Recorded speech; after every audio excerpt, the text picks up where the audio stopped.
The phone light illuminated my face in the dark living room. It was 10 at night when I called my son to confirm the time for Christmas dinner. His voice sounded distant, almost annoyed by the interruption. "Dad, dinner will be with Emily's parents. It is something more special. I hope you understand." He hung up before I could answer. I stood there, phone in hand, feeling how 30 years of effort crumbled in a single phrase. Special. That word echoed in my head like a hammer against steel. What was so special about my daughter-in-law's parents that I did not have? Had he forgotten who paid for his university? Who gave him the down payment for his first house? Who deposited money into his account every month without fail when he was barely starting his career as an architect? My name is Robert Sanchez. I am 68 years old, and I built a fortune that few men of my generation achieved. 3 properties in the city, a lake house, and shares in 2 companies I founded with my own hands. I inherited nothing. Every dollar I have carries the sweat of my sleepless nights, of endless trips, of cold meals because I arrived late from work. I married young. Laura was an extraordinary woman who gave me 2 children, Michael and Sarah. Laura died 5 years ago of cancer. The last few months were a hell that I faced alone because Michael was too busy with his new family, and Sarah lived in Seattle, calling once a month, if at all. When Laura closed her eyes for the last time, I was holding her hand. Michael arrived at the funeral 2 hours late because traffic was impossible. After Laura's death, everything changed. Or maybe it was always like that, and I was too busy building a future to notice. Michael married Emily 3 years ago. She is a woman from a wealthy family, an only child, used to the world revolving around her. From the beginning, I noticed the way she looked at me, like I was an old piece of furniture that was in the way. But I stayed silent. Parents always stay silent too much. The wedding cost over $50,000. I paid 60%. Emily's parents paid the rest and made sure everyone knew it. During the toast, her father, a businessman with more ego than brains, gave a 20-minute speech about the effort it took to give his princess the wedding of her dreams. He did not mention my name a single time. Michael did not do it either. That night, while watching my son dance with his new wife, I had a strange sensation in my chest. It was not exactly sadness. It was the feeling that something had broken forever. The first months after the wedding were a slow disappearance. Calls became scarce. Visits were non-existent. There was always an excuse. Work, social commitments, trips. Emily had a special skill for scheduling family plans exactly when I hoped to see Michael. One day, my son told me they needed help to remodel the kitchen. $20,000. I gave it to them without thinking twice. 3 weeks later, I saw photos of their trip to Europe on Emily's Facebook. "We needed to disconnect," the caption read. The kitchen was never remodeled, but I kept depositing money every month. I kept helping. I kept being the father they needed when it suited them. 6 months ago, my grandson Matthew was born. When Michael called to give me the news, I cried like I had not cried since Laura's funeral. I thought a grandson could give me back something of what I had lost. I thought the family would be what it once was. How naive I was. The first few weeks I tried to visit them constantly. I brought gifts, baby clothes, toys. Emily received me at the door with a tense smile. "Robert, thanks, but it is the baby's nap time." "Oh, Robert, today is not a good day. We have guests." Always, Robert. Never Dad, never Grandpa, as if I were a door-to-door salesman. Michael said nothing. He just looked at his phone while his wife dismissed me. Emily's parents, on the other hand, seemed to live in that house. Every time I managed to get inside, there they were, hogging the baby, giving orders, rearranging the furniture. Emily's mother, Linda, a woman with a voice like an ambulance siren, looked at me with barely disguised contempt. "Oh, Robert, I did not know you were coming. We always call ahead." One afternoon, while holding Matthew for the first time in 3 weeks, I heard Linda tell Emily in the kitchen, "I do not understand why he keeps coming if it is obvious he is not needed here." Michael was sitting 6 feet away. He said absolutely nothing. That night, driving back to my empty house, I understood something fundamental. To my son, I had become a resource, not a father. And to Emily, I was simply a nuisance she tolerated because my bank account was still useful. But one does not build an empire by being naive. One does not survive 40 years in business without learning to read people. And I had just finished reading my own family. December arrived with its fake joy. The malls filled with lights, the streets with carols, social media with falsely perfect families. I spent my days in my office, reviewing contracts, checking investments, keeping my mind busy so as not to think about Christmas Eve dinner, because I knew, deep in my soul, that something bad was going to happen. On December 15th, Michael called me. His voice sounded strangely animated. "Dad, Emily and I want to do something special for Christmas. An unforgettable dinner at the house. But with the baby and expenses, it is a bit tight. Do you think you could help us?" The request was clear. $1,500 for Christmas dinner. Imported turkey, wines, decorations, gifts. "I want my son to have his first perfect Christmas," he told me. And I, like the idiot I had been for years, said yes. I transferred the money that same afternoon. "Thanks, Dad. We expect you on the 24th at 8. It is going to be a special night." During the following days, I bought gifts for Matthew. Designer clothes, educational toys, a first edition of a storybook I used to read to Michael when he was a boy. I wrapped each gift with care, imagining my son's face when he saw how much I cared about his family. On December 20th, I received a WhatsApp message from Emily, a photo from the airport, she, Michael, and the baby posing in front of the boarding gates. "We are going away for a few days to rest. Happy holidays." I called Michael immediately. He answered on the 5th ring with airport background noise. "Dad, we are about to board. Where are you going? You told me dinner was at your house." There was an awkward silence. I heard Emily's voice in the background, telling him something I could not catch. "Dad, an amazing opportunity came up. Emily's parents invited us to their beach house. You know how this is. Reservations were made in advance, and the money I gave you for dinner?" Another silence. "Well, we used it for tickets and part of the trip. We needed a family vacation. You understand, right?" I did not understand anything. Or rather, I understood everything perfectly. "And Christmas dinner?" "Ah, that. Well, we are going to do it there, with Emily's parents. They have an incredible house on the coast. It is going to be something more special. I hope you understand, Dad. It is not personal. Special." There was that word again, like a slap in the face. "And me?" "Well, you can do something quiet at your house, or go with Sarah. Don't you always say you need time for yourself?" The line went dead before I could respond. He did not call me back. I sat in my study for hours, watching the daylight turn into darkness. The wrapped gifts were piled in the corner, next to the tree I had decorated alone. The house was silent, a silence that hurt more than any scream. That night I did not sleep. I sat in front of my computer and reviewed all bank movements from the last 3 years. Every transfer to Michael, every loan he never paid back, every emergency that turned out to be a whim. It added up to over $100,000. $100,000 that my son had received without a sincere thank you. $100,000 that had bought trips, designer clothes, expensive restaurants, luxuries to impress the in-laws who were actually special. And I, the one who built everything from zero, the one who never denied them anything, was not special enough to spend Christmas with my only grandson. At 3 in the morning I made a decision. I was not going to yell at them. I was not going to beg them. I was not going to humiliate myself asking for a seat at the table I had paid for myself. I was going to do something much more effective. I opened my email and wrote to my accountant. "I need you to cancel all automatic transfers to Michael Sanchez's account, effective immediately." Then I called the bank and blocked the additional credit cards I had given him. Finally, I contacted the property manager where Michael lived. "The lease is in my name. I want to review the early termination clauses. Because that house, like many other things in my son's life, was paid for by me. It was not revenge. It was justice. If I was not special enough for them, then they would discover how special it was to live without my money." Christmas arrived. I spent December 24th alone, with a simple dinner I prepared myself. I did not play music. I did not watch Christmas movies. I simply sat on the terrace, with a glass of whiskey, watching the city lights. My phone remained silent all day. Not a message. Not a call.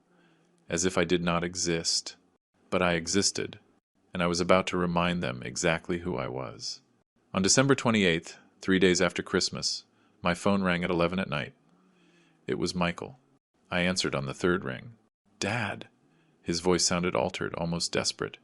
Are you there? I am here. There is a serious problem. We got back from the trip today and the house has no power. I called the electric company and they say the bill was not paid. It hasn't been paid for 2 months. Did you forget? Dad, we have a baby. We cannot be without power. I leaned back in my chair. I took a sip of my coffee and smiled. I did not forget anything, Michael. Then what happened? We need you to fix it. Emily is furious. The baby is crying. It is cold and I am canceling everything. Silence. What? The power payment, the water, the gas, the house lease, the monthly transfers, the credit cards, everything. I am canceling everything. Dad, you cannot do that. We have a family. We have a baby. I had a family too, or so I thought. This is because we did not invite you to dinner, right? Dad, do not be like that. I already explained that it was something special. Yes, I understood perfectly. Now I hope you understand this. It is over. What is over? The bank of Dad, the favors, the transfers, everything. From now on, son, you are going to learn to live on your own money. The money you earn, without my help. But Dad, Merry Christmas, Michael. I hope it was special. I hung up. The phone started ringing immediately. 1 call, 2, 5, 10. Then the messages arrived. From Michael, from Emily, even one from Linda, Emily's mother, with a condescending tone. Robert, I know you are upset, but this is childish. Think of your grandson. I did not answer any of them. That night I slept better than I had in months, because I had finally recovered something I had lost a long time ago. My dignity. The following days were a festival of missed calls and increasingly desperate messages. Michael tried all strategies. First anger. You are selfish. You cannot do this to us. Then guilt. Mom would be disappointed in you. Then negotiation. Okay, we made a mistake. Can we talk? And finally pleading. Dad, please, we need you. But I had learned something fundamental in my life.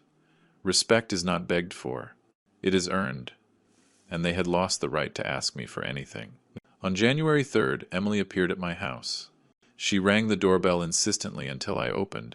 She was carrying the baby who was crying. She also had red eyes. Robert, please, we need to talk. I looked at her in silence. I know Michael made a mistake. I know I made a mistake. But you cannot punish the baby for our errors. I am not punishing anyone. I simply stopped giving away what is not valued. We need your help. Rent is due in a week, and then I suggest your husband find a better job, or that you ask your parents for help. The special ones. Her face transformed. The mask of pleading fell and the real Emily appeared, the one who had always despised me. You are a bitter old man. Michael is right. You have never known how to be a good father. Maybe you are right, but I know very well how to stop being an idiot. I closed the door. Her screams resonated in the street for 5 minutes. Then she left. I did not feel guilt. I did not feel remorse. I felt peace. The first days of January passed with a strange calm. My phone kept receiving messages, but with less frequency. Michael had gone from desperation to negotiation, and then to resentful silence. Emily, for her part, had blocked my number after our last encounter. I did not care. I had built my life from zero twice. Once when I was young and poor.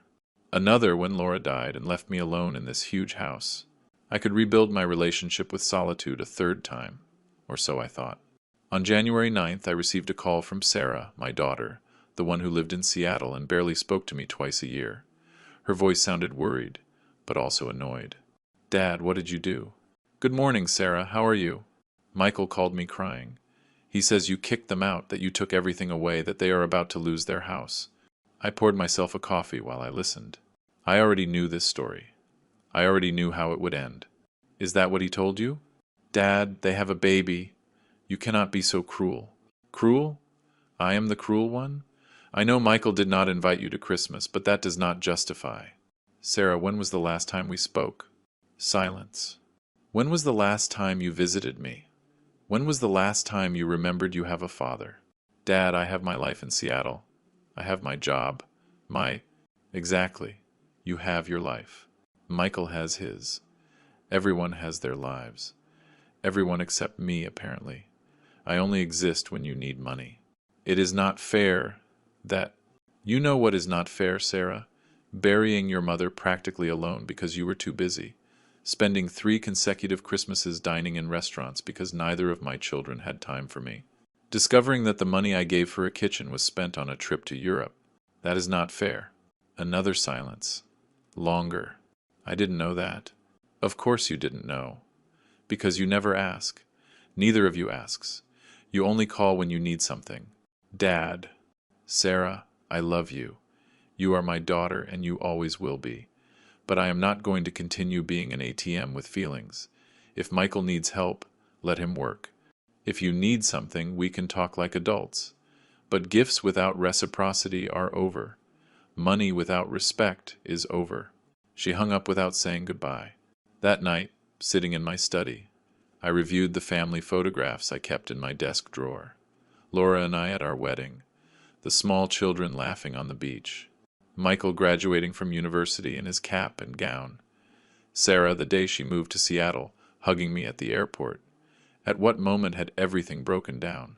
At what moment did I go from being dad to being a nuisance with a checkbook?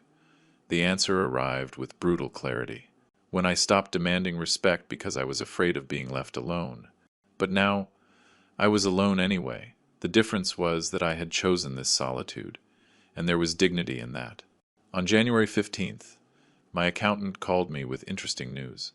Mr. Sanchez, I received a call from the bank. Your son Michael tried to use one of the credit cards you canceled. The transaction was denied. He also tried to apply for a loan using his house as collateral. But since the property is in your name, he would need your authorization. How much did he try to take out? $7,500. I laughed, a bitter laugh that tasted like victory. Let them deny him everything. Everything in my name remains blocked. Understood. I also inform you that Mrs. Emily Herrera tried to contact me directly. She wanted to know if there was any way to negotiate with you. What did you tell her? That all communications must go through you.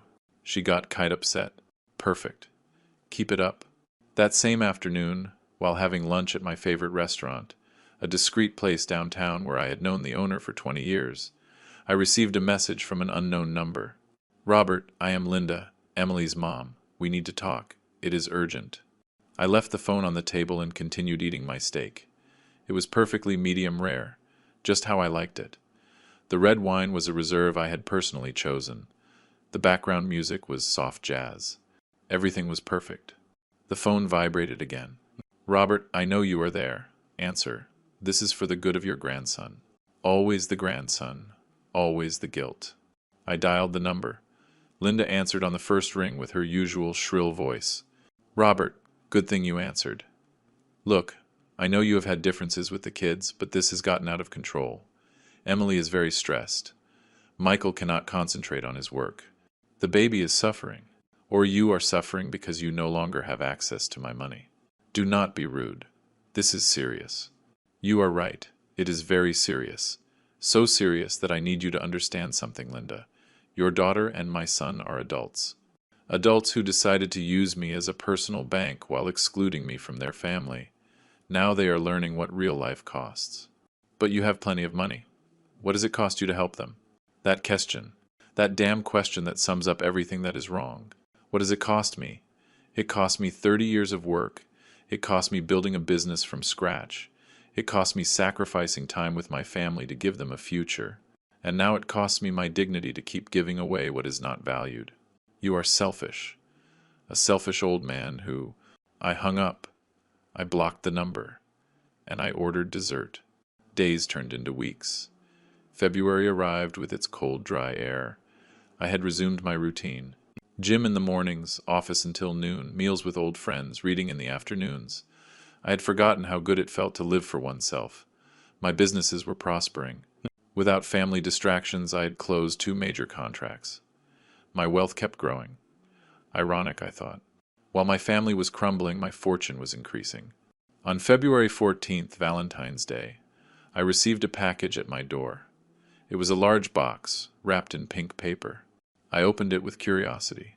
Inside was a photo album, Photos of Matthew, my grandson, smiling, sleeping, playing. On every page there was a handwritten note from Michael. Dad, this is your grandson, the one you are not getting to know because of pride. Matthew will ask about you someday. What am I going to tell him? Mom would have never wanted this. The last page had a photo of Laura, my late wife, holding Michael as a baby. Underneath, in my son's handwriting, she taught you to love. Do not forget it. I closed the album with force. My hands were trembling, not from sadness, from fury. How dared he use Laura's memory to manipulate me? How dared he speak to me of love when he had treated me like garbage? I took the album and put it in the deepest drawer of my desk. I did not throw it away. I could not. But I was not going to let that cheap tactic work either. Laura taught me to love, yes. But she also taught me to respect myself. On March 1st, my lawyer called me with information that would change everything. Mr. Sanchez, I have news about the property where your son lives. Tell me. The lease expires on March 31st. I have reviewed the clauses, and you have the right not to renew without giving explanations. Furthermore, Michael is 2 months behind on rent. We could start an eviction process if necessary. 2 months behind. On a rent that was not exactly expensive. What was my son spending his money on? What do you recommend? Legally, you can recover the property without problems. But, being your son, maybe you want to consider. I am not going to renew the contract. Silence on the other end. Mr. Sanchez, do you understand what this means? I know perfectly well what it means. I am not going to renew. I want the property back by the end of March. Very well. I will prepare the legal notice. I hung up and poured myself a whiskey. It was 11 in the morning, but this decision merited a drink. I was not throwing my son out on the street. I was recovering what was mine. There is a fundamental difference there. Michael received the notice on March 5th. 2 hours later, he was pounding on my door like a madman. I did not open. I had security cameras, and I could see him from my phone. He was screaming, hitting the door, crying, "Dad, open up! We have to talk! You cannot do this to us! You can't!" After 20 minutes, he gave up and left. That night, I received a voice message from Emily. Her voice was pure poison. "Robert, you are a piece of trash human being. You are leaving us on the street. Your grandson. Do you know what kind of grandfather you are? A monster. That is what you are. And when Matthew grows up, I am going to tell him exactly what kind of man you are. He is going to be ashamed to carry your last name." I deleted the message without finishing it. On March 10th, Michael appeared at my office. He had dodged my secretary and walked straight into my private office. He looked terrible, gaunt, with deep dark circles, a beard of several days. "Dad, please!" I leaned back in my chair and observed him. For a moment I saw the boy who used to climb on my knees asking me to take him to the park. That memory hurt more than any insult. Sight down. He collapsed into the chair in front of my desk. He looked like a defeated man. "Dad, I am sorry. I am sorry for everything. Christmas, the lies, the money, everything. Are you sorry, or are you sorry that the money ran out?" "Both." At least he was honest. That was something. "Michael, do you know how much money I have given you in the last 3 years?" He shook his head. $115,000. That is not counting the rent I pay monthly, the utilities, the insurance for the car you drive, the cell phone plan. He turned pale. "No, I did not know it was that much." "Of course you did not know. Because money that does not cost you is not valued. Dad, I work. I earn well. Then why are you 2 months behind on rent? Why did you try to take out a loan using my property? Why does Emily ask my accountant for money?" He had no answers. "I am going to tell you why. Because you are living beyond your means. Because you want to fake a standard of living you do not have. Because your wife needs to impress her friends and you need to impress your in-laws. And I, the idiot, was paying for that fantasy. Dad, I have not finished. Do you know what hurts me the most, Michael? It is not the money. I can make the money back. What I cannot get back are the Christmases I spent alone, the calls you never answered, the times your wife slammed the door in my face, the way I became a nuisance in my own son's life." He started to cry, silent tears running down his cheeks. "I am sorry, Dad, I really am sorry." I know, but sorry is not enough. What do you want me to do? Tell me. Anything. I stood up and walked to the window. The city stretched out in front of me. Thousands of people living their lives, facing their problems, building their futures, each one of them dealing with their own pains. I want you to learn to live without me. I want you to value what you have through your own effort. I want that when Matthew grows up, you teach him that dignity is not sold, that respect is not begged for, that family is not a convenient concept that activates when money is needed. Do not kick us out of the house, please. It is already decided. Where are we going to go? That, son, is your problem, not mine. He stayed there, sitting, crying like a child. Part of me wanted to hug him, to tell him everything would be okay, that I would fix it like always. But that part of me was the one that had led us to this point. The other part, the part that had built an empire with his own hands, knew this was necessary. You can go. He got up slowly, walked to the door, stopped before leaving. Mom was right about you. I turned around. About what? Before dying, Mom told me something. She told me, "Your father is the strongest man I know, but his only weakness is you, kids. Please do not abuse that." The words hit me like a punch to the stomach. We abused that, Dad, and now it is too late. He left, closing the door behind him. I stood there facing the window, feeling a pain in my chest that was not physical but hurt as if it were. Laura had seen all this coming. Laura, with her silent wisdom, had known my children would take advantage of my love, and I had not listened to her. That night I drank more than I had drunk in years, not until getting drunk, but until the pain became manageable. I took out the album Michael had sent me and looked at it completely. Every photo of Matthew, every smile, every moment I was missing. Was it worth it? Was this pain worth it to defend my dignity? The answer came with absolute clarity. Yes. Because if I gave in now, if I went back to being the emotional ATM, I would be teaching Matthew that it is okay to use people. I would be perpetuating the cycle. And I loved that boy too much to teach him that lesson. On March 20th, 3 weeks after our conversation in the office, Michael called me. "Dad, we found an apartment. It is smaller, in a not-so-good area, but it is what we can pay with my salary." I am glad. We need the deposit, and the first month. It is $2,000. There it was. The real reason for the call. Michael, did you understand anything of what we talked about? Dad, I have no one else to ask. Emily's parents said no, that we got ourselves into this problem, and that we have to solve it. Please. The irony was delicious. The special in-laws had turned out to be tougher than me. And what does Emily say? She is furious.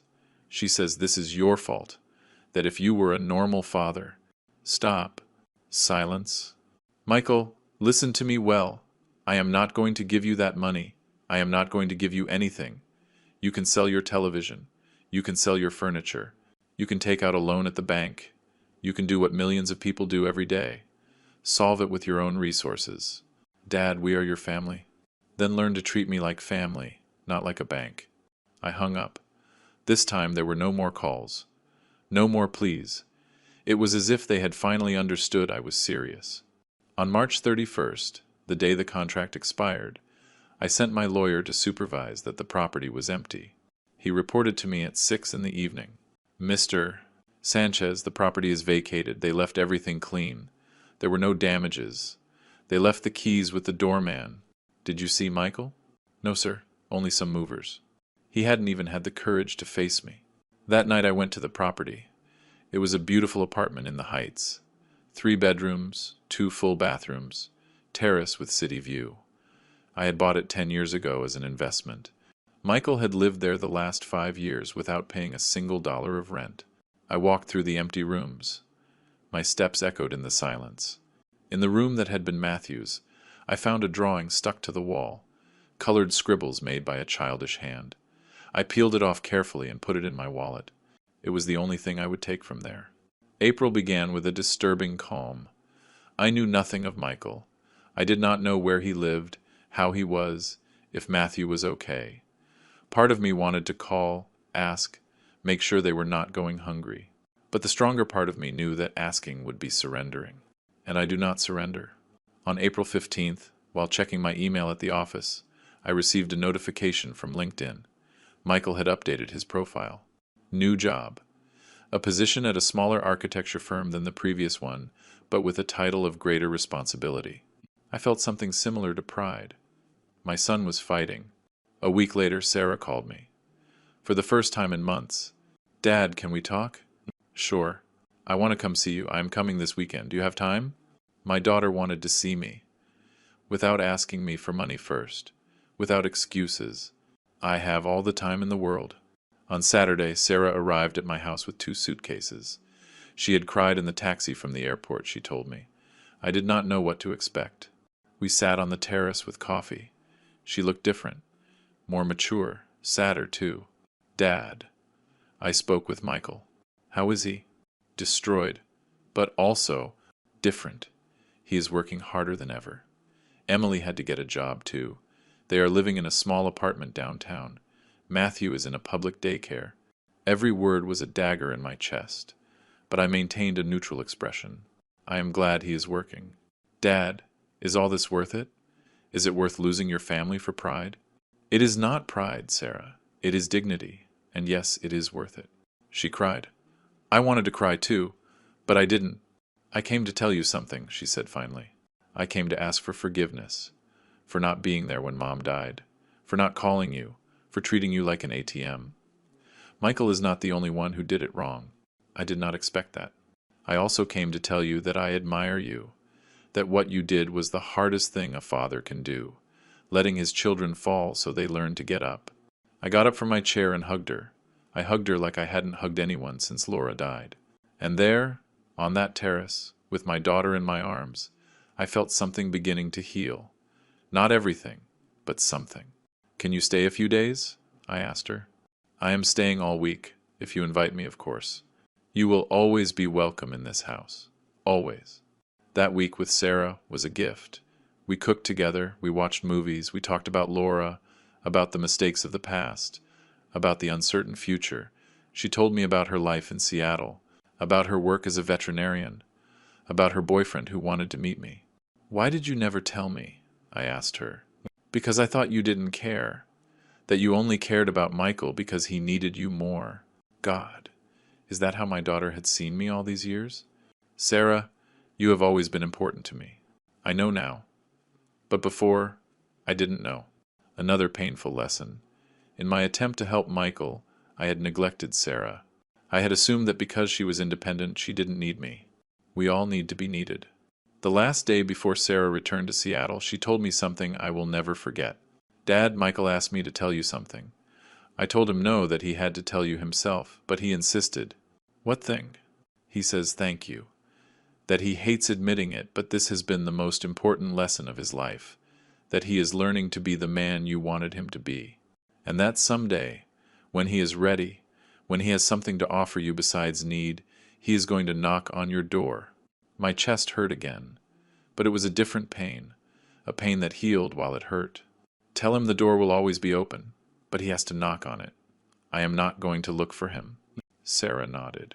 I know, and he knows it too. I took her to the airport. We said goodbye with a long hug. She promised to call me every week, and she kept her promise. May arrived with its suffocating heat and stormy afternoons. I had resumed my life completely. I had made new friends at the gym. I had traveled for pleasure for the first time in years. I had started writing my memoirs. Life without the burden of ungrateful children was surprisingly good. But at night, when the house was silent, I took out Matthew's drawing from my wallet and wondered if someday I would know him for real. If someday I could be the grandfather I wanted to be. Time would tell. For now, I had recovered something more valuable than any relationship. I had recovered myself. And that, I discovered, was enough. June brought with it a routine I hadn't experienced in decades. Genuine peace. I woke up early not because I had urgent obligations, but because finally I slept well. The nightmares about my children's future had ceased. The constant knot in my stomach had disappeared. For the first time in years, I felt free. I had started taking photography classes on Tuesdays and Thursdays, something I always wanted to do but postponed eternally because there were more important things. I also joined a reading group with other retired businessmen. We discussed novels, philosophy, history. Men of my age who understood that financial success meant nothing if your own family saw you as a useful object. One of them, Frank, a builder who had made a fortune in Texas, told me something that resonated deeply with me. Robert, children are like investments. You can put all your capital in them, but if the project is poorly planned from the start, you are only financing your own ruin. Sometimes you have to cut losses and protect your emotional capital. He was right. I had invested emotionally and economically in Michael without demanding accountability, without establishing limits, and the result had been predictable. A son who believed everything was owed to him. On June 12th, my 69th birthday, Sarah sent me a package. Inside was a photo album different from the one Michael had sent me. This one had old photographs, me with Laura on our wedding day, the kids at their first communion, a vacation where Michael, age 6, built sandcastles, while Sarah, age 4, collected seashells. On the last page was a letter from Sarah. Dad, these are the memories of when we were a real family, before money complicated everything. Before we forgot that what is important is not how much you have, but how you share it. I love you. Happy birthday. I cried like I hadn't cried since Laura's funeral. But they were not tears of sadness. They were tears of cleansing, of purification. That night I dined alone in an elegant restaurant downtown. I ordered lobster and champagne. The waiter asked me if I was celebrating something special. My rebirth, I told him. He looked at me confused, but smiled politely. The next day I received an email from an unknown address. The subject said, "From someone who owes you an apology." I opened it with caution. Mr. Sanchez. I am Emily. I know you will probably delete this email without reading it, but I need to say this even if it is to the void. You were right about everything. Michael and I were living in a fantasy paid for by you.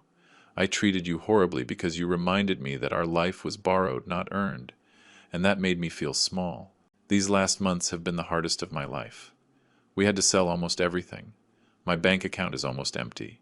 I work in an insurance office, earning a fraction of what I thought I deserved. Michael works late every day. Matthew is in a daycare that doesn't have air conditioning. But do you know what is strange? We are happier. Michael and I talk for real now. We don't argue about money because we know exactly how much we have. Matthew is healthy, and I finally understood that life is not a competition with my friends. I don't expect you to forgive me. I just wanted you to know that your lesson, although painful, was necessary. Thanks for that. And sorry for everything else. I read the email 3 times. I looked for signs of manipulation, of a strategy, of a plan to soften me, but it sounded genuine. It sounded like someone who had hit rock bottom and had found something valuable down there. Humility. I did not answer the email, but I did not delete it either. July was a month of decisions. My accountant informed me that the property in the Heights had received 3 excellent offers. I could sell it and make a considerable profit. The area had appreciated enormously. What do you recommend? I asked him. Financially, selling is the best option. But you could also rent it at market price. It would generate significant passive income. I thought of Michael living in a small apartment downtown. I thought of Matthew growing up without the space that apartment could offer. I thought about, no, sell it, I said firmly, to the highest bidder. Are you sure? Completely. Because that apartment represented the old dynamic. The dynamic where I was the silent provider and they were the ungrateful beneficiaries. Selling it was cutting that last financial umbilical cord. The property sold in August for $200,000. An excellent investment, considering I had bought it for half that 10 years ago. With that money, I established an educational trust, but not for Michael, nor for his future children. I established it to give scholarships to low-income youth who wanted to study architecture or engineering, students who appreciated the opportunity because they had earned it with effort, not by last name. The trust carried Laura's name. When the news became public in business circles, I received a call from Sarah. Dad, I saw about the trust. It is beautiful. Mom always wanted to do something like that. Now I can. Does Michael know? I don't know. And I don't care. I was lying. I did care. I cared that he knew that the money that could have been his inheritance was changing the lives of people who deserved it. September arrived with its rainy afternoons and dramatic skies. I attended the gala dinner of my business club alone. I danced with 3 charming ladies. I drank top-quality whiskey and laughed more than I had laughed in years. At dinner, I met Betty, a 62-year-old woman, retired architect, widow like me. She had a smile that lit up the room and a sharp intelligence that kept me entertained all night. We talked about travel, about books, about the difficulty of being a parent in a world that demands we give everything and expect nothing. My children call me once a month, she told me, if that. But I have learned that I cannot force them to love me the way I want to be loved. Does it hurt? At first, yes. A lot. But then you understand that they have their lives and you have to build yours. A child's love cannot be the center of your existence after a certain age. It is unfair to everyone. Those words stayed with me. We exchanged numbers. We started going out for coffee, to museums, to concerts. It wasn't romance. Not yet. But it was company. It was conversation. It was remembering that I existed beyond my role of father and provider. On October 3rd, I received a call from a number I didn't recognize. I almost didn't answer, but something told me to do it. Mr. Sanchez? Yes. This is Mrs. Garcia, from the Rainbow Daycare. I am the director. My heart accelerated. Matthew went to that daycare. What happened? Do not be alarmed. Everyone is fine, but I needed to speak with you. Your son Michael gave me your number as an emergency contact. Why? Because 2 weeks ago there was an incident. Matthew had a very high fever. We tried to contact Michael and Emily, but neither answered. They were at their jobs. Finally we located them, but 2 hours of anguish passed. Michael asked me to include you as an additional contact. He told me, although we don't speak, I know that if something happens to my son, my father will arrive. I stayed silent, processing. I just wanted to verify with you that you agree. Yes, I agree. For any emergency with that boy, call me. Perfect. Thanks, Mr. Sanchez. I hung up and stared at the phone. Michael had put me as an emergency contact, after all. After the fights, the anger, the wounded pride, when it came to his son's safety, he still trusted me. That meant something. October turned into November. Temperatures dropped. The city prepared for the holidays. I cleaned Laura's grave. I spoke to her as if she were there. Laura, did I do well? Was I too hard? The kids, our kids, they are suffering, and I suffer too. But I cannot give in. I cannot go back to being who I was. Do you understand me? The silence of the dead offers no answers. But in my heart I felt peace. Laura would have agreed. She was always stronger than me in those aspects. On November 20th, I was at a parade with Betty when my phone rang. Unknown number again. Hello? Mr. Robert Sanchez? Yes. Who is speaking? This is Dr. Ramsey from City General Hospital. Your son Michael is here. The world stopped. What happened? He had a car accident. It is not life-threatening, but he has a broken leg and some contusions. He is conscious and stable, but he gave us your number to call you. I am on my way. I arrived at the hospital in 20 minutes. Betty accompanied me without me asking. In the emergency room, I found Emily in the waiting area, with Matthew asleep in her arms. When she saw me, her eyes filled with tears. Mr. Sanchez, how is he? He is going to be fine. But scared and asking for you. Those last words broke me. A doctor took me to the room. Michael was in the bed, with his leg in a cast and his face purple from bruises. When he saw me enter, he started to cry. Dad, I approached. I took his hand, the same hand I stopped holding years ago. I am here. Dad, I am sorry. I am so sorry. Forgive me for everything. Forgive me for being a terrible son. Forgive me for not valuing you. Forgive me for... Shh, not now. Rest. I thought I was going to die. The car. The other driver ran the red light. I only thought of Matthew, that my son would grow up without knowing his dad, just like I am letting him grow up without knowing his grandfather. I sat by his side.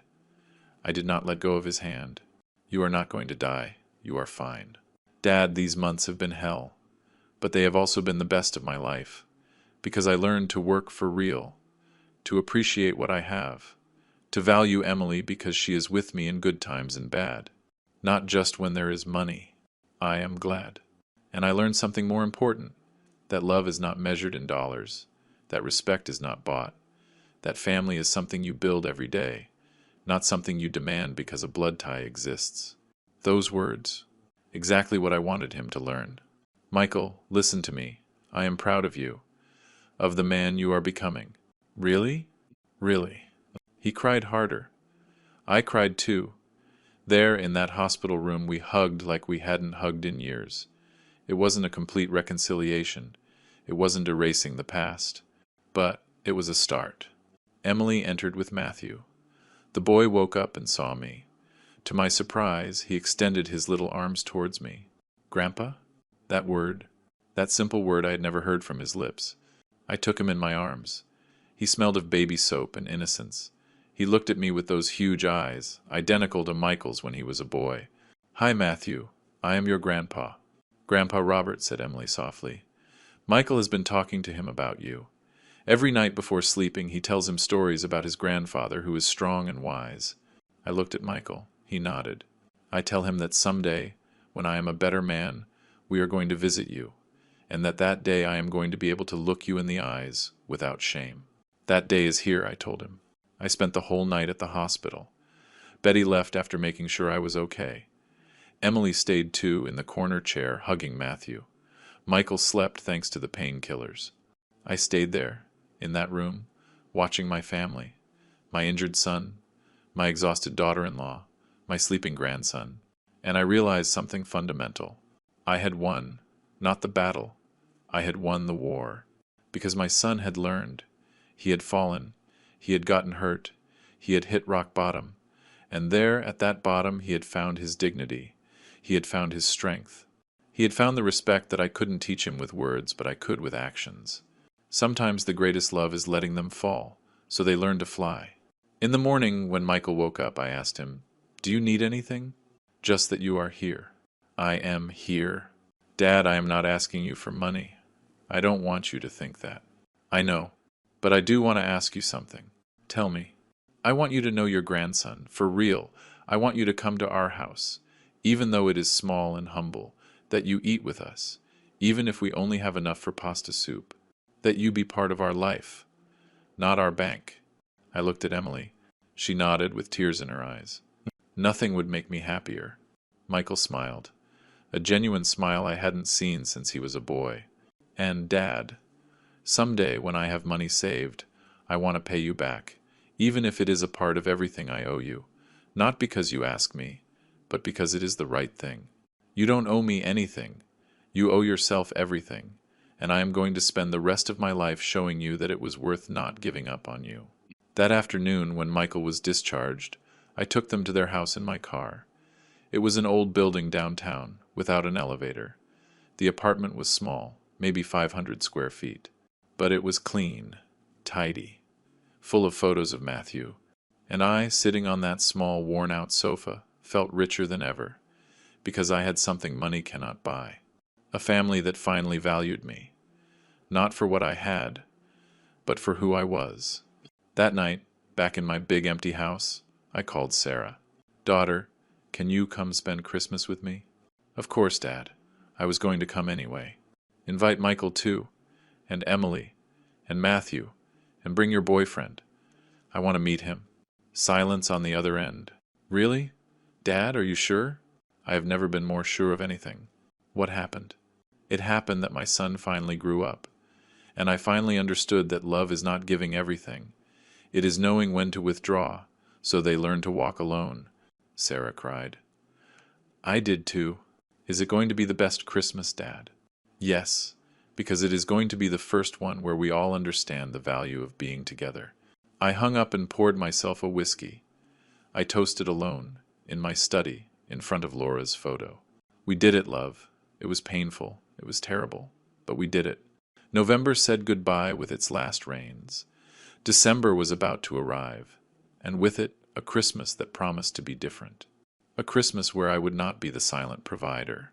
I would be the grandfather, the father, the man who had the courage to say no when everyone expected a yes, and that, I discovered, was worth more than all the millions in the world. I looked in the mirror before sleeping. I saw a 69-year-old man, tired, marked by life, but with bright eyes, because I had recovered something I thought lost forever, my self-respect, and no one, absolutely no one, would take it away from me again. December arrived, transforming the city with Christmas lights and the scent of pine on every corner. But this December was different, not just because of the promise of a family dinner that would finally have meaning, but because I had changed. I was no longer the man who begged for crumbs of affection. I was the patriarch who had recovered his throne, not by money, but by dignity. The first days of the month I spent preparing the house. I hired a lady to help me with deep cleaning. I took out the Christmas decorations I hadn't used in years. The nativity set Laura and I bought during our honeymoon. The glass ornaments. The artificial tree the kids decorated when they were little. Every ornament brought memories. Some hurt, others healed. Betty came to help me one afternoon. She brought gingerbread cookies she had baked herself. "Your house needs life," she told me while hanging garlands on the staircase. "These last months you have lived like a monk in a very elegant monastery." She was right. I had been so focused on my pain that I had forgotten to live. "Will you come to Christmas dinner?" I asked her. She stopped mid-decoration. "Robert, that is a family dinner. I don't want to intrude." "You wouldn't intrude. You would be welcome. Besides, I need someone on my side in case things get tense." She smiled. "Are you sure?" "Completely." On December 10th, Michael called me. His voice sounded nervous. "Dad." "About dinner." My stomach tensed. Was he going to cancel again? "Tell me. I want to bring something. I don't want to arrive empty-handed. Emily and I have been saving. Can we buy the turkey or—" "Michael, you don't need to bring anything." "Dad, please, let me do this. I need to feel that I contribute." I understood what he was saying. It wasn't about the money. It was about his pride. The good pride. The one that makes you want to contribute. Not the one that makes you feel superior. "Okay. You bring dessert. Matthew likes cookies, right?" "He loves them." "Emily makes amazing chocolate chip ones." "Perfect. Then you bring dessert." I heard his sigh of relief. "Thanks, Dad." On December 15th, Sarah arrived from Seattle. She brought Andrew, her boyfriend, a young veterinarian, 38 years old, with an honest smile and a firm handshake. "Mr. Sanchez, it is an honor to finally meet you. Sarah has spoken a lot about you. I hope good things." "Only good things," said Sarah, hugging me. That night, the three of us dined at the house. I prepared my specialty, marinated steak. Sarah set the table like her mother used to, with attention to every detail. Andrew opened a bottle of wine he had brought from a vineyard. We talked for hours. Andrew told me about his veterinary clinic, about his work with rescued animals, about his plans to expand the business. Sarah shined by his side. They looked at each other with that love that needs no words. "When is the wedding?" I asked suddenly. Sarah almost spit out her wine. "Dad! I am barely introducing you. I am old, not blind. I have seen you look at each other. And Andrew, you have touched your left pocket 3 times during dinner. Either you have something important there, or you are nervous about something." Andrew turned red. Sarah looked at him surprised. "It is true." Andrew took a small velvet box out of his pocket. "I was going to wait for Christmas dinner, in front of the whole family. But your dad is very observant. He proposed to her right there, in my dining room, with the Christmas tree lights illuminating the scene." Sarah cried. I did too. Andrew was shaking while putting the ring on her finger. "Mr. Sanchez, I want to formally ask for your daughter's hand. You already gave it to yourself, son, but I appreciate the gesture. You have my blessing. Complete." We hugged, the 3 of us. And in that moment, I understood something fundamental. Family is not always broken. Sometimes, it just needs time to heal. On December 20th, I visited Michael at his work. I had coordinated with his secretary for it to be a surprise. I arrived at 12, lunchtime. I found him at his desk, surrounded by blueprints and models. "Dad, what are you doing here?" "I came to invite you to lunch." He froze. "Really?" "Really. There is a place 2 blocks away. My treat." We had lunch and talked about architecture, about his projects, about his dreams. Michael told me about a contest to design a public park. He was working on his proposal during the nights, after putting Matthew to bed. If I win, it would be my first big project with my name. Not my boss's name, mine. Can I see the sketches? He showed me photos on his phone. The design was brilliant. Green spaces integrated with play areas, accessible paths, strategically located shade zones. There was real talent there. It is exceptional, Michael. Do you really think so? I don't just think so.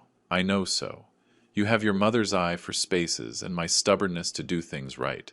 He smiled. Dad, there is something I need to tell you. Tell me. Emily and I. We are seeing a therapist. I didn't expect that. Why? Because we almost destroyed our marriage. Because of money. Because of stress. Because of blaming each other. We needed professional help. And it is working. I am glad. That requires courage. The therapist gave us an exercise. We had to write letters to the people we had hurt. I wrote 3. One for Emily, one for Matthew, that he will read when he grows up, and one for you. He took a folded envelope out of his wallet. This is yours. You don't have to read it now. You don't even have to read it ever if you don't want to. I just needed to give it to you. I took the envelope. It was wrinkled from so much time in his wallet. I will read it. Promise. Promise. That night alone in my study, I opened the letter. Michael's handwriting was hurried, emotional. Dad, I don't know where to start, sorry. Thank you. I love you. All those words feel insufficient to express what I need to tell you. I was a terrible son. Not just these last years, but always.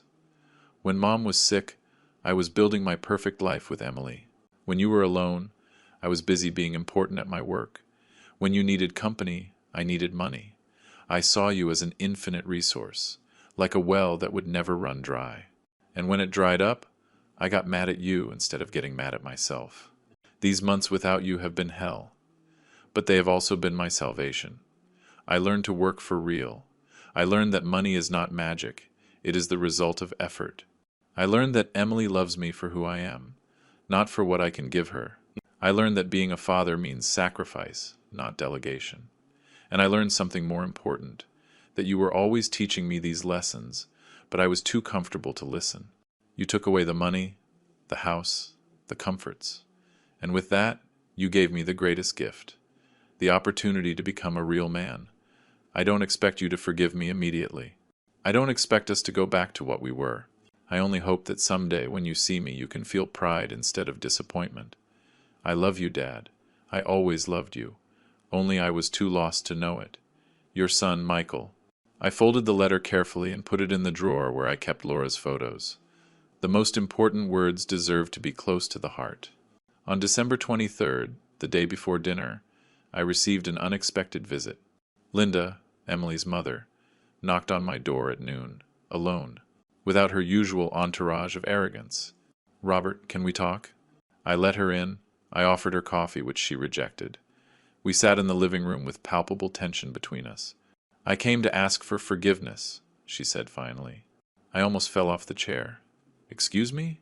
We owe you an apology. My husband and I treated you horribly. We made you feel inferior. And the worst thing is that we infected Emily with that attitude. Why did you do it? She stayed silent a moment, looking for the words. Because we felt threatened by you, by your real success. We inherited our money, Robert. My husband is a businessman only because his father left him the company. I never worked a day in my life. Everything we have was given. And then you arrived. A man who built everything from scratch, who made himself, who has more money than us, but wears simple clothes and drives a normal car, who doesn't need to show off because he has nothing to prove. That made us feel small. So you decided to make me feel small. Yes. And we dragged our daughter into that stupid game. We taught her to look down on you, to use you, and we almost destroyed her marriage because of that. Why are you telling me this now? Because Emily came to my house last week, crying. She told me she had been the worst daughter-in-law in the world, that you had been generous and she had been cruel, that Michael had learned more in 6 months of effort than in his whole life of comfort, and that if I had an ounce of decency, I would come apologize to you. Linda wiped her tears. My daughter is maturing, Robert. She is becoming a better woman than me. and I don't want to be the kind of grandmother who teaches Matthew the wrong values. I looked at her for a long moment, looking for signs of manipulation, but I only saw genuine remorse. I accept the apology, Linda. Really? Really. But under one condition.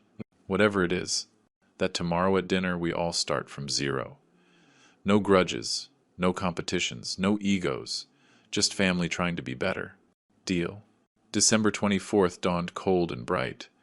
I woke up early, full of energy I hadn't felt in years. We had decided to make a traditional Christmas dinner. Prime rib, mashed potatoes, green bean casserole, and of course space for the cookies Michael would bring. Betty arrived at 4 in the afternoon, with a pecan pie that smelled like glory. Nervous? She asked me. Terrified. It is normal. It is your first Christmas with your family in years. And if something goes wrong, then something will go wrong. But you will have tried. That is what matters. At 6 they started arriving. First Sarah and Andrew, loaded with gifts and laughter. Then Linda and her husband, notably more humble than before. And finally, at 6:30, Michael. He was carrying Matthew. Emily brought a huge box of cookies. The three looked nervous. I opened the door before they knocked. Welcome home. Matthew extended his arms towards me. Screaming Grandpa, with that high-pitched voice 2-year-olds have. I took him in my arms, and something inside me broke in the most beautiful way possible. Hi, champion. Merry Christmas. Michael and Emily hugged me, the three of us together in the entrance, forming a circle of forgiveness. Dad, thanks for having us, said Michael. This is your house. It always will be. The dinner was magical. We all sat around the large dining table, the one Laura had chosen precisely for moments like this, Matthew in his high chair between Michael and me, Sarah and Andrew radiant with their newly premiered engagement, Betty conversing pleasantly with Linda, Ernest, Linda's husband, and I talking business, but without competition, just exchange. Before starting to eat, I asked for silence. I want to say something. This year was the hardest of my life. I lost my family, or I thought I had lost it, but in reality, what I lost was a toxic dynamic, a way of relating based on money and convenience. I looked at each of them, and in that pain I found something better. I found dignity, I found respect, I found the opportunity for us all to learn what really matters. Michael had tears in his eyes. This table has people who made mistakes, me included, but it also has people who had the courage to change, to grow, to ask for forgiveness. I raise my glass. I toast to second chances, to imperfect families that dare to be better, to Laura, who is watching us from wherever she is, probably saying it was about time, and to all of you who made this stubborn old man the happiest grandfather and father in the world. Cheers! Everyone shouted. We ate, we laughed, we told stories. Matthew smeared cookies all over his face, and we all applauded. Andrew told bad jokes that made us laugh anyway. Emily and Sarah connected, talking about recipes and wedding plans.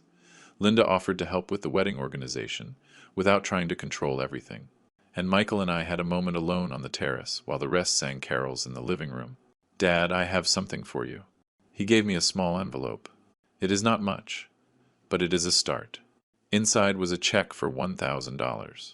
Michael, you need this. Yes, I need it. It is my first real savings. The first money I saved instead of spending. And I want it to be the first of many payments. Not because you ask me, but because it is the right thing.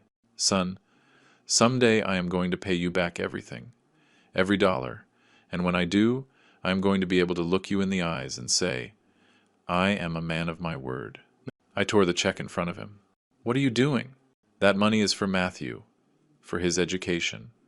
Open a savings account for him, and every month deposit what you can. That will be your payment. But Dad, Michael, I don't need your money. I never needed it. What I needed was your respect, and you have given me that. That is worth more than all the checks in the world. We hugged there under the city stars, with the sound of our family singing in the background. I love you, Dad. I love you too, son, and I am proud of the man you have become. At midnight we opened gifts. I had bought Matthew a small bicycle with training wheels. His eyes lit up like Christmas lights. Michael and Emily gave me a new photo album, full of empty spaces. So we can fill it together, explained Emily. With new memories. Better memories. Sarah and Andrew gave me a formal invitation to their wedding in April. We want you to walk us both to the altar, said Sarah, as father of the bride, and as the man who taught Andrew what it means to be a good husband. And Betty gave me a book, 100 Years of Solitude by Garcia Marquez. You read my mind, I told her. I always wanted to read it. I know. You told me the third time we went out. I was listening. The night ended past 2 in the morning. Matthew was sleeping on the sofa. The adults conversed with that camaraderie that only appears when defenses are down and hearts are open. When everyone left, I stayed alone in the living room. The tree lights still twinkled. The dirty dishes could wait until tomorrow. I poured myself the last drink of eggnog and sat in my favorite armchair. I took out my phone and looked at the photos I had taken during the night. Matthew with his bicycle, Sarah showing her ring, Michael and I hugging on the terrace, the whole family around the table. There was one photo in particular that made me cry. Betty had taken it without me noticing. I was sitting at the head of the table, with Matthew on my lap, surrounded by my family. And on my face there was something I hadn't seen since before Laura died. Genuine peace. My phone vibrated. A message from Michael. Dad, thanks for the best Christmas of my life. See you tomorrow for leftovers. Tradition, remember? I will never forget it again. I love you. I responded. I will be here. I will always be here. I got up and walked to Laura's photo on the mantel. We did it, my love. It was painful. It was terrible. But it worked. The kids learned. I learned. We all learned. I touched the frame of the photo. I wish you were here to see this. To see Michael working hard. Sarah in love. Matthew growing up surrounded by true love. You would have loved it. That night I slept with a peace I hadn't felt in years. And I dreamed of Laura. We were young again, dancing at our wedding. She whispered in my ear. I am proud of you. I am proud of me too, I responded. Months have passed since that Christmas. Michael won the park contest and his name appears on the plaques as the lead architect. Emily was promoted at her job. Matthew calls me Pop Pop and comes to my house every Sunday. Sarah got married in April. It was a beautiful wedding, where I danced with my daughter and told her that her mother would be proud of the woman she had become. And I learned the most important lesson of my life at 69 years old. True love is not giving everything without limits. It is knowing when to withdraw, so others learn to walk alone.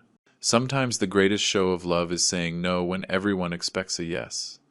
Sometimes the only way to save your family is letting them fall, and sometimes losing everything is the only way to gain what really matters.